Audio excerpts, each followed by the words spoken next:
Hello student, कैसे हो आप सभी। आई होप आप सब बहुत ही अच्छे होंगे और आप सब अपनी प्री बोर्ड की तैयारी बहुत ही अच्छी तरीके से कर रहे होंगे। प्यारे बच्चों, क्लास 12 के जितने विद्यार्थी प्री बोर्ड का इंग्लिश का पेपर देने वाले हैं मेरे प्यारे बच्चों, उनके लिए यह पेपर बहुत ही इम्पोर्टेंट है। मेरे प्यारे बच्चों, यह प्री बोर्ड का पेपर हर एक स्कूल और हर एक ज़िले में आ रहा है, तो इसे आप लोग मेरे प्यारे बच्चों आपका प्री बोर्ड से पहले इस पेपर को हल जरूर कर लीजिए। ठीक है, पेपर का कोड है मेरे प्यारे बच्चों 316 BBK। ठीक है, ये सेट मेरे प्यारे बच्चों हर स्कूल हर जिले में आ रहा है और इस वीडियो में हम इस पूरे पेपर का सोल्यूशन देखने वाले हैं, तो वीडियो को थोड़ा भी स्किप ना कीजिएगा, वीडियो को शुरू से अंत तक जरूर देखिएगा। तो मेरे प्यारे बच्चों, यदि आप चैनल पर नए हैं तो चैनल को सब्सक्राइब जरूर कर लीजिएगा।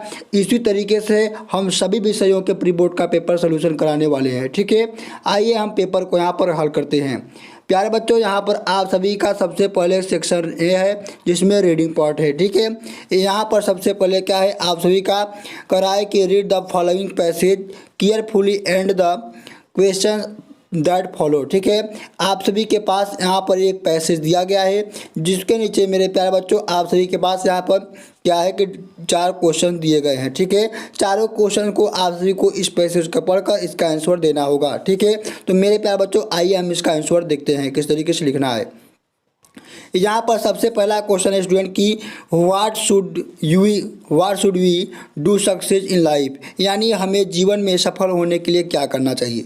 ठीक है, तो मेरे प्यारे बच्चों इसका आंसर लिखेंगे आप कि to success in we should face and overcome dangerous and difficulties with courage and hard work. ठीक है, यानी मेरे प्यारे बच्चों इसका मतलब क्या है कि जीवन में सफल होने के लिए हमें साहस और मेहनत के साथ कठिनाइयों और खतरों का सामना करना चाहिए। ठीक है, बी वाला यहाँ पर क्वेश्चन है मेरे प्यारे बच्चों कह रहा है कि what should one not to scared of, यानी हमें किससे नहीं डरना चाहिए। ठीक है, तो मेरे प्यारे बच्चों यहाँ पर इसका आंसर लिखेंगे आप लिखेंगे कि one should not scared of risk and hard rules. ठीक है, hard rules and in life. ठीक है, तो इसका मतलब क्या है मेरे प्यारे बच्चों कि हमें जीवन में आने वाले जोखिमों और बाधाओं से नहीं डरना चाहिए। ठीक है, यहाँ पर सी वाला क्वेश्चन कर रहा है कि हाउ डिड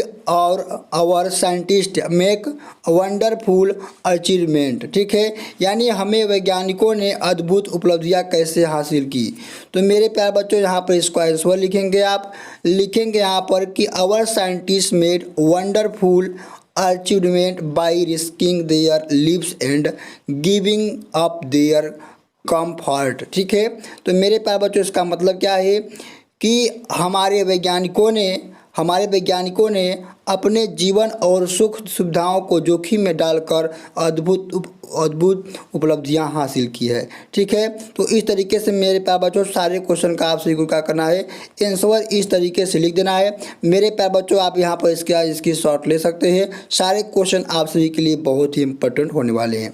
ठीक है, यहाँ पर मेरे प्यारे बच्चों अगला क्वेश्चन सेक्शन बी है जिसमें राइटिंग पार्ट है। ठीक है, क्या कर रहा है इसमें दूसरा क्वेश्चन कि right an article on any one of the following topics in about 100 से 150 वर्ड्स, यानी आप प्यारे बच्चों 100 से 150 शब्दों में किन्हीं 3 टॉपिकों में से कोई एक टॉपिक पर आप सभी को आर्टिकल लिखना है। ठीक है, मेरे प्यारे बच्चों यहाँ पर आप सभी का जो पहला टॉपिक है वो डेमोक्रेसी इंडिया ने भारत में लोकतंत्र, दूसरा है यहाँ पर कि मेरे पास जो एयर पॉपुलेशन और तीसरा है फ्रीडम ऑफ स्पीच। ठीक है, तो तीनों में से किसी एक पर आप सभी को क्या करना है, आर्टिकल लिखना है। आइए आर्टिकल किस तरीके से लिखना है मैं उसके बारे में बताता हूँ। मेरे पास जो आप सभी को तीनों में से किसी एक पर लिखना है, तो मैं आप सभी को बताता हूँ डेमोक्रेसी इन इंडिया यानी भारत में लोकतंत्र पर। ठीक है, तो आप सभी को क्या करना है, इस तरीके से आप सभी को मेरे प्यारे बच्चों आप सभी को आर्टिकल लिख कर आना है। ये आर्टिकल आप सभी को सिर्फ इतना ही से याद कर लीजिएगा, आप इसकी शॉर्ट ले लीजिए। ठीक है, अब मेरे प्यारे बच्चों यहाँ पर आप सभी का अगला क्वेश्चन है करा है तीसरा क्वेश्चन कि write a letter to the editor in national newspaper expressing your discontent and great against mall parties and competitive examinations. ठीक है, तो मेरे प्यारे बच्चों आप सभी को क्या करना है, इस पर एक लेटर लिखना है। तो इस तरीके से आप सभी क्या करेंगे, यहाँ पर टू डालेंगे, लिखेंगे कि टू एडिटर, किसको लिख रहे हैं, टाइम्स ऑफ इंडिया को, न्यू दिल्ली। सब्जेक्ट क्या है कि multiple practice in competitive examinations. ठीक है, सर या मैडम लिखेंगे, आप सभी को इस तरीके से लेटर लिख देना है। ठीक है, मेरे प्यारे बच्चों मैं पूरा पढ़कर सुनाऊंगा तो बहुत वीडियो लंबी हो जाएगी। इस तरीके से आप सभी का करना है, इसका स्क्रीनशॉट लीजिए और आप सभी से तैयार कर लीजिएगा। ठीक है, यहाँ पर मेरे प्यारे बच्चों अगला क्वेश्चन है सेक्शन सी का, जो कि ग्रामर पर्सन पर है। ठीक है, अगला यहाँ पर चौथा वाला क्वेश्चन क्या कर रहा है कि choose the correct option to answer the following question. ठीक है, तो अगला यहाँ पर क्वेश्चन क्या कर रहा है कि one how is present everywhere, वो आदमी जो क्या कहता है प्रत्येक जगह क्या होता है, उपस्थित होता है। तो मेरे प्यारे बच्चों उसे क्या कहते हैं कि ओमनीसेंट। क्या कहते हैं कि ओमनीसेंट कहते हैं। ठीक है, ऑप्शन नंबर पहला यहाँ पर क्या है स्टूडेंट, राइट आंसर है। ठीक है, यहाँ पर दूसरा क्वेश्चन करा है कि the phrase out of questions means. तो मेरे प्यारे बच्चों इसका मतलब क्या है, इसका मतलब है स्टूडेंट की इम्पॉसिबल। यहाँ पर जो इसका चौथा ऑप्शन है स्टूडेंट वो क्या है, राइट आंसर है। ठीक है, यहाँ पर करा है सी वाला क्वेश्चन कि the synonyms of victory is. ठीक हो, तो मेरे प्यारे बच्चों विक्टोरी का मतलब होता है पावर। तो मेरे प्यारे बच्चों इसका यहाँ पर राइट आंसर जो ईश्वर है, ऑप्शन नंबर क्या है, तीसरा यहाँ पर जो है राइट आंसर है। ठीक है, डी वाला यहाँ पर क्वेश्चन करा है कि the pen is mighty than 10 word. फिर करा है इसमें कि which word in the about sentence in an error. ठीक है, इनमें क्या है, एक ईरर है। ठीक है, तो मेरे प्यारे बच्चों यहाँ पर क्या है, जो ईरर है इसमें माइट नहीं रहेगा। ठीक है, तो इसका जो राइट आंसर है वो क्या है, यहाँ पर ऑप्शन नंबर तीसरा यहाँ पर क्या है, इसका राइट आंसर है। ठीक है, अगला यहाँ पर क्वेश्चन है स्टूडेंट कह रहा है कि the antonyms of failure is. ठीक है, तो फेलियर का मतलब जो एंटोनिम्स होता है, जो विलोम शब्द होता है वो क्या होता है, पास होता है यानी सक्सेस होता है। तो यहाँ जो इसका राइट आंसर है ऑप्शन नंबर पहला क्या है, राइट आंसर है। ठीक है, आते हैं मेरे प्यारे बच्चों अगले क्वेश्चन की ओर। अगला यहाँ पर क्वेश्चन क्या कर रहा है कि change any one of the following into indirect speech. मेरे प्यारे बच्चों आप सभी के पास यहाँ पर 2 सेंटेंस दिए गए हैं। दोनों सेंटेंसों में से किसी एक सेंटेंस को आप सभी को क्या करना है, इनडायरेक्ट स्पीच में क्या करना है, इसे चेंज करना है। देखिए पहला क्वेश्चन क्या कर रहा है कि my mother said to me, यानी मेरी माँ मुझसे कही कि did you go to school, क्या तुम कल स्कूल गए थे। ठीक है, तो आप सभी को क्या करना है, इसको इनडायरेक्ट स्पीच में क्या करना है, इसे चेंज करना है। तो आइए मैं बताता हूँ किस तरीके से आप सभी को इसको करना है। देखिए आप सभी को क्या करना है कि एनी वन यानी कोई एक करना होता है, तो पर मैं यहाँ पर क्या कर रहा हूँ, दोनों बता रहा हूँ। ठीक है, दोनों में से आप सभी को जो अच्छा लगे उसको आप सब करके आइएगा अपने पेपर में। ठीक है, यानी पहला यहाँ पर डायरेक्ट स्पीच में क्या था कि my mother said to me. ठीक है, मेरी माँ मुझसे कही कि did you go to school study, क्या तुम कल स्कूल गए थे। ठीक है, तो यहाँ पर आप सभी को इसको इनडायरेक्ट में लिखेंगे कि my mother asked me with her. ठीक है, I had gone to school the previous day, यानी हिंदी में से समझते हैं क्या मतलब है इसका कि माँ ने मुझसे पूछा कि क्या मैं पिछले दिन स्कूल गया था। इनडायरेक्ट स्पीच में आप सभी को इस तरीके से चेंज करके आना है। ठीक है, यहाँ पर देखिए दूसरा क्वेश्चन क्या है, दूसरा यहाँ पर क्वेश्चन था कि ही सेड टू मी, यानी वह मुझसे कहा कि please give me your pen, तुम अपना पेन दो। ठीक है, तुम अपना पेन दो।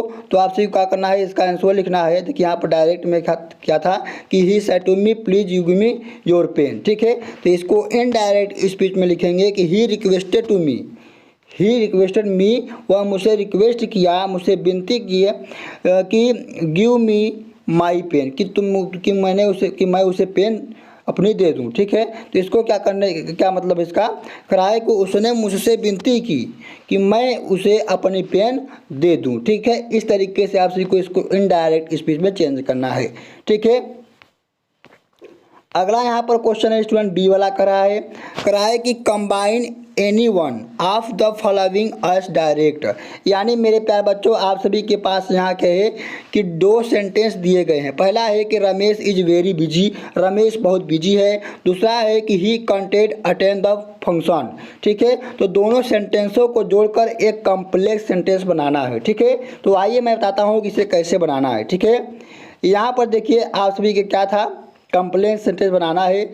तो कॉम्प्लेक्स सेंटेंस में पहला क्या था, Ramesh is very busy, he content attend the function. तो आप सभी को दोनों को जोड़कर कैसे लिखना है कि रमेश इज सो बिजी, ठीक है, that he content can not attend the function. ठीक है, इसका मतलब क्या है स्टूडेंट, इसका मतलब है कि रमेश इतना व्यस्त है कि वह कार्यक्रम में नहीं आ सकता। ठीक है, इस तरीके से आप सभी को कॉम्प्लेक्स सेंटेंस बनाना है जोड़कर। ठीक है, फिर यहाँ पर दूसरा क्वेश्चन क्या था आप सभी का, इसमें जो कि आप सभी को कंपाउंड सेंटेंस बनाना है। सेंटेंस यहाँ पर क्या था आप सभी का, कराए कि दयाराम इज ए टीचर, यानी दयाराम एक टीचर है, ही इज अ पॉलिटिशियन। ठीक है, यानी वह एक पॉलिटिशियन है। ठीक है, तो इसको आप सभी को जोड़कर कंपाउंड सेंटेंस बनाएंगे, लिखेंगे कि Dayaram is a teacher and he a politician. ठीक है, यानी यहाँ पर लिखेंगे, इसका हिंदी मतलब है कि दयाराम एक शिक्षक है और वह एक राजनीतिक भी है। ठीक है, इस तरीके से आप सभी को क्या करना है, इसका आंसर लिखना होगा। ठीक है, इस तरीके से आप सभी को इसको इनडायरेक्ट यानी कॉम्प्लेक्स सेंटेंस और कंपाउंड सेंटेंस बनाना होगा। ठीक है, अगला यहाँ पर क्वेश्चन सी वाला करा है कि transform any one of the following in direct. ठीक है, यानी मेरे प्यारे बच्चों, आप सभी के पास यहाँ पर दो सेंटेंस दिए गए हैं। दोनों सेंटेंसों में से किसी एक सेंटेंस को पैसिव वॉइस में और इसको एक्टिव वॉइस में चेंज करना है। ठीक है, तो आइए मैं इसका आंसर बताता हूँ आप सभी को। क्या है, सी वाला क्वेश्चन है, तो यहाँ पर लिखेंगे इसका आंसर। देखिए आप सभी की क्या है, पहला यहाँ पर क्वेश्चन क्या कर रहा है कि mister Lawrence taught me chemistry. ठीक है, तो इसको आप सभी को पैसिव वॉइस में बनाएंगे। कैसे, ये एक्टिव वॉइस है। ठीक है, इसे आप सभी को इस तरीके से पैसिव वॉइस बनाएंगे। तो क्या करेंगे कि I was taught chemistry by Lawrence. ठीक है, यहाँ करेंगे मुझे श्री लॉरेंस द्वारा केमिस्ट्री पढ़ाई गई। इस तरीके से आप सभी को क्या करना है, पैसिव वॉइस इसका बनाना है। ठीक है, अब यहाँ पर क्या है स्टूडेंट, आप सभी को यहाँ पर एक्टिव वॉइस करना है। तो यहाँ पर क्या है, लिखेंगे कि let the fan B switched off. ठीक है, तो यहाँ पर है कि स्विच ऑफ द फैन, इसका मतलब क्या है, या इसका मतलब है कि पंखा बंद कर दो। ठीक है, इस तरीके से आप सभी को इसका एक्टिव वॉइस चेंज करना है। ठीक है, अगला यहाँ पर क्वेश्चन क्या है स्टूडेंट, अगला यहाँ पर क्वेश्चन डी वाला है, कराए कि correct any on the following sentence. मेरे प्यारे बच्चों, यहाँ पर आप सभी के पास दो सेंटेंस दिए गए हैं, जो कि मेरे प्यारे बच्चों इन दोनों सेंटेंस में कुछ एरर है। ठीक है, और आप सभी को क्या करना है, इसको करेक्ट यानी सही करना होगा। ठीक है, तो मैं आइए इसका आंसर आप सभी को बताता हूँ। तो यहाँ पर क्या है, आप इसका आंसर लिखेंगे। देखिए आप सभी का जो गलत वाला सेंटेंस यहाँ पर क्या दिया है, उसमें कराए कि Mohan and Sohan are talking on another. ठीक है, मतलब बच्चों यहाँ पर देखिए जो ये क्या है, वन अनादर है। यहाँ पर क्या है, दो लोग हैं, तो दो लोग के लिए यहाँ पर वन अनादर नहीं लिखा जाता है, ईच अदर लिखा जाता है। ठीक है, तो यही क्या है, इसमें एरर है। तो यहाँ लिखेंगे सही करके कि Mohan and Sohan are talking to each other. ठीक है, इस तरीके से यहाँ पर लिखेंगे। ठीक है, अब यहाँ पर क्या है, इसमें क्या है, दूसरा वाला क्या था कि disturbed those mangoes between those student. तो मेरे प्यारे बच्चों यहाँ पर क्या है, देखिए दो से अधिक के लिए जो होता है एमोंग का प्रयोग होता है। ठीक है, तो यहाँ पर एमोंग का प्रयोग होता है, लेकिन यहाँ पर क्या है, बिटवीन लिखा हुआ है, तो बिटवीन नहीं होता है। यहाँ पर दो से अधिक के लिए क्या है, यहाँ पर एमोंग का प्रयोग होता है। तो इसका जो सही अर्थ लिखेंगे आप, क्या लिखेंगे, सही सेंटेंस बना कर लिखेंगे कि डिस्ट्रीब्यूट दोज मैंगोज। ठीक है, एमोंग दोज स्टूडेंट। तो अगला यहाँ पर क्वेश्चन है स्टूडेंट, अगला यहाँ पर क्या है क्वेश्चन, अगला यहाँ पर कर रहा है क्वेश्चन की ई वाला क्वेश्चन कर रहा है कि use any one of the following pairs of word in your own sentence to bring out the difference and their meaning clearly. ठीक है, यानी मेरे प्यारे बच्चों, यहाँ पर आप सभी को क्या दिएंगे, दो वर्ड्स दिए गए हैं, दो वर्ड्स के जोड़े दिए गए हैं और आप सभी को क्या करना है कि किन्हीं एक वर्ड के जोड़े का क्या करना है आप सभी को यहाँ पर, इसको क्या करना है, इसको कहते हैं इंग्लिश में होमोफोन्स, क्या कहते हैं, होमोफोन्स कहते हैं। तो क्या करते हैं, इसके किसी भी एक शब्द के पेयर का अर्थ लिखना है और इसका क्या करना है, वाक्य में प्रयोग करना है। ठीक है, तो आइए हम जानते हैं कि इसका वाक्य में प्रयोग हमें कैसे करना है। ठीक है, तो यहाँ पर देखिए आप सभी के दो शब्द दिए गए हैं। कौन कौन दिया गया है यहाँ पर, देखिए इस तरीके से दिया गया है। पहला यहाँ पर क्या है स्टूडेंट, पहला यहाँ पर है कि यहाँ पर है, यहाँ पर आगे देखते हैं, हाँ यहाँ पर है। ठीक है, तो यहाँ पर क्या है, पहला लूज और फिर लूज है। ठीक है, तो पहले लूज का अर्थ क्या होता है, हारना या खोना, और दूसरे लूज का अर्थ क्या है, ढीला। ठीक है, तो अब क्या करना है स्टूडेंट कि हमें इसका क्या करना है, इंग्लिश में एक वाक्य का प्रयोग कर देना है। ठीक है, तो लिखेंगे यहाँ पर लिखेंगे कि I do not want lose the match. ठीक है, या फिर यहाँ पर एक और लिखेंगे कि माई शर्ट इज लूज। ठीक है, जो मेरा शर्ट है वो ढीला है। तो इस तरीके से क्या करना है, आप सभी को एक वाक्य का प्रयोग करना है। ठीक है, वाक्य बना देना है आप सभी को यहाँ पर। दूसरा जैसे यहाँ पर है वीक है फिर यूक है, तो एक वीक का मतलब होता है कमज़ोर और दूसरे वीक का क्या मतलब यहाँ पर सप्ताह। ठीक है, तो यहाँ पर पहले लिखेंगे कि he is weak due to illness. ठीक है, और दूसरा यहाँ पर लिखेंगे कि I will meet you next week, मैं तुमसे अगले हफ्ते मिलूँगा। ठीक है, तो इस तरीके से क्या करना है, आप सभी को इस शब्दों का क्या करना है, वाक्य प्रयोग लिखना है और इसका शब्द का अर्थ लिख देना है। ठीक है, अब अगला यहाँ पर क्वेश्चन है स्टूडेंट, अगला यहाँ पर क्वेश्चन आप सभी का ट्रांसलेट से संबंधित है। कराए कि translate the following passage into English. यहाँ पर स्टूडेंट आप सभी के पास क्या दिया गया है, जो यहाँ पर एक आप सभी को हिंदी में पैसेज दिया गया है, इसका क्या करना है, आप सभी को इंग्लिश में इसका ट्रांसलेट करना है। ठीक है, तो यहाँ पर देखिए मैंने ट्रांसलेट करके पूरा इंग्लिश में यहाँ पर लाया हुआ है। मेरे प्यारे बच्चों, आप सभी को क्या करना है, इसका जैसे देखिए यहाँ पर है कि भारत एक जनतांत्रिक देश है। तो क्या लिखेंगे यहाँ पर, जैसे यहाँ पर लिखेंगे कि India is a democratic country. ठीक है, तो इस तरीके से मेरे प्यारे बच्चों आप सभी के लिए मैंने पूरा इंग्लिश में कर दिया है। ठीक है, अपने हाथों से टाइप करके।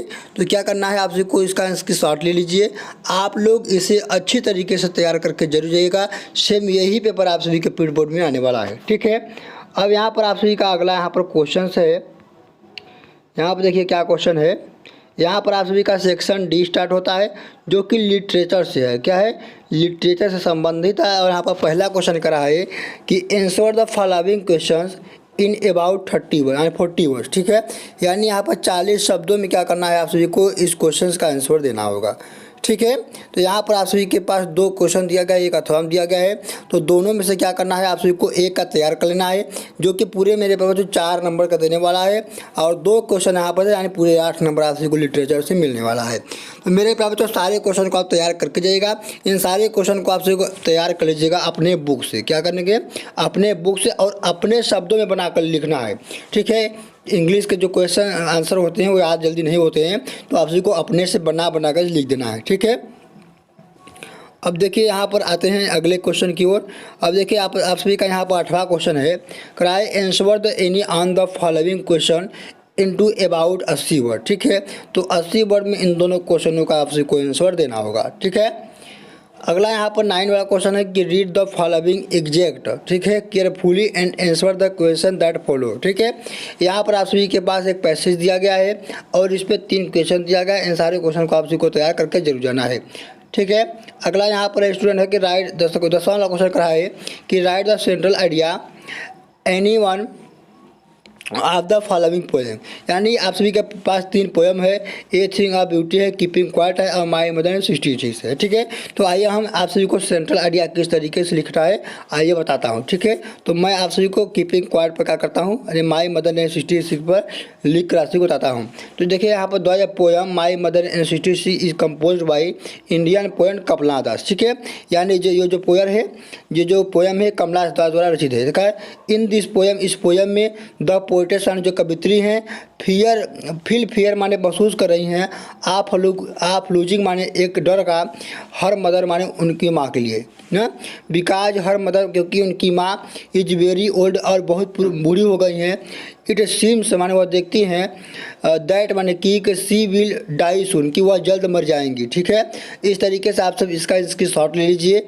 ठीक है, आप सभी को इसका सेंट्रल आइडिया तैयार करके जरूर जाना है। ठीक है, अगला स्टूडेंट यहाँ पर 11वां वाला क्वेश्चन है कि answer the following question in about 30 words. ठीक है, 40 वर्ड्स। ठीक है, तो 40 वर्ड में आप सभी को इसका आंसर दे देना है। सारे क्वेश्चन आप सभी को तैयार करके जरूर जाना है, एक भी क्वेश्चन को आप मिस नहीं कीजिएगा। ठीक है, 12वां क्वेश्चन क्या है कर रहा है कि answer any of the following question in about 80 word. ठीक है, तो आप सभी को यहाँ पर 80 वर्ड में दोनों क्वेश्चनों का कोई एक क्वेश्चन का आंसर 80 वर्ड में देना है। तो सारे क्वेश्चन मेरे पास बच्चों इस तरीके से तैयार करके आप सभी को जरूर जाना है। सारे क्वेश्चन आप सभी के लिए मेरे प्यारे बच्चों बहुत इंपॉर्टेंट है। ठीक है, एक भी क्वेश्चन को आप मिस नहीं कीजिएगा मेरे प्यारे बच्चों। इसका आंसर सहित PDF इसका आंसर जो तो PDF है वो हमारे टेलीग्राम चैनल पर है, वहाँ जाकर इसका PDF डाउनलोड करके आप अपने पेपर को बहुत ही अच्छे तरीके से हल करके जरूर जाइएगा। तो धन्यवाद मेरे बच्चों, मिलता हूँ अगली वीडियो एक नए टॉपिक के साथ। जय हिंद।